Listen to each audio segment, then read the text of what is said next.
Hello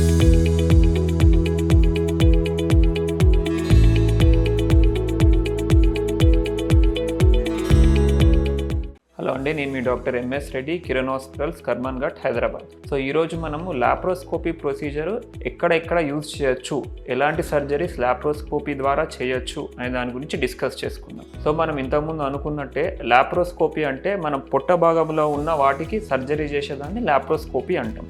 so యూజువల్గా మనకు చాలామంది పేషెంట్స్ ఎమర్జెన్సీలో అపెండిక్స్ వాపు రావడము, అపెండిక్స్ ఇన్ఫెక్షన్ వచ్చి విపరీతమైన నొప్పి, వాంతులు, జ్వరంతో వస్తారు. సో వాళ్ళకు ఒక్కసారి మనం స్కానింగ్ చేస్తే అపెండిక్స్ వాపు ఉంది అన్నప్పుడు ఈ లాప్రోస్కోపీ పద్ధతి ద్వారా వాళ్ళది అపెండిక్స్ అనేది ఏదైతే ఇన్ఫెక్షన్ ఉందో ఆ భాగాన్ని తీయడానికి వీలవుతుంది. అలానే ఇంకా చాలామంది గాల్ బ్లాడర్ అంటే పిత్తాశయంలో స్టోన్స్ ఉన్నాయి, లేదు అంటే పాలిప్ అంటే చిన్న కంకిలాగా గ్రోత్ వచ్చింది అన్న వాళ్ళకు లాప్రోస్కోపిక్ కోలిసిస్టెక్టమీ అనే ప్రొసీజర్ చేస్తారు. అలానే చాలా మందికి హర్నియాస్, ఇంతకుముందు ప్రీవియస్గా సర్జరీ అయిన వాళ్ళకు, ఎవరికైతే అబ్డామిన్ వాల్ అంటే ఈ ముంగట ఉన్న భాగం, పొట్ట భాగం ఉన్నది వీక్నెస్ ఉంటుందో వాళ్ళకు హర్నియా అనేది చాలా కామన్గా వస్తూ ఉంటుంది. సో వాళ్ళందరికీ కూడా లాప్రోస్కోపిక్ హర్నియా సర్జరీ ద్వారా వాళ్ళకి ఏదైతే డిఫెక్ట్ ఉందో ఆ డిఫెక్ట్ని క్లోజ్ చేసి యూజువల్గా లాప్రోస్కోపీలో మెష్ అనేది ప్లేస్ చేస్తారు. సో దానివల్ల వాళ్ళకి ఆ కండరాలు ఏవైతే వీక్నెస్ ఉన్నాయో దాని స్ట్రెంత్ లభిస్తుంది.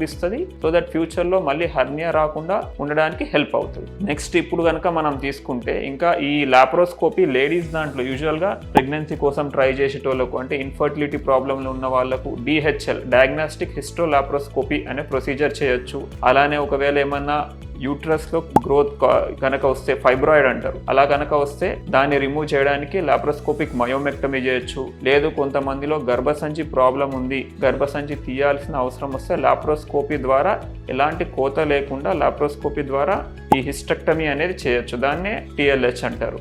So total laparoscopic hysterectomy. ఇంకా కొంతమందికి పిల్లలు అయిపోయిన తర్వాత ట్యూబెక్టమీ, పిల్లలు పుట్టకుండా స్టెరిలైజేషన్ పద్ధతిని కూడా లాప్రోస్కోపీ ద్వారా డే కేర్ ప్రొసీజర్ లాగా సింపుల్ ప్రొసీజర్ ఉంటుంది. యూజువల్గా మార్నింగ్ వస్తే ఈవినింగ్కి డిశ్చార్జ్ చేయొచ్చు. సో ఈ ప్రొసీజర్స్ అన్నీ మనం లాప్రోస్కోపీ ద్వారా చేయవచ్చు. Thank you.